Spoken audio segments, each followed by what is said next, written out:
I've heard you say that there is another meeting that gives priority. It's not a meeting. It's only one department. The county executive does a proposal.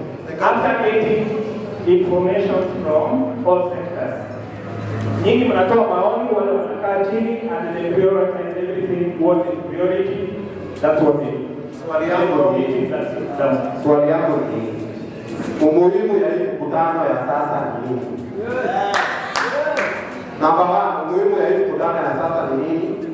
Number 2, kutueleze kama hii mkutano tunafanyanga hapa, bado kuna mkutano mwingine inaenda inafanyika mahali sio, na kama hiyo mkutano inakuwa inafanyika, sisi kama wananchi tuko na nguvu ya kuchukua hii kitabu na ikupeleka mahali tuseme ya kwamba ile mambo iko kwa hii kitabu sio sisi tulipiti.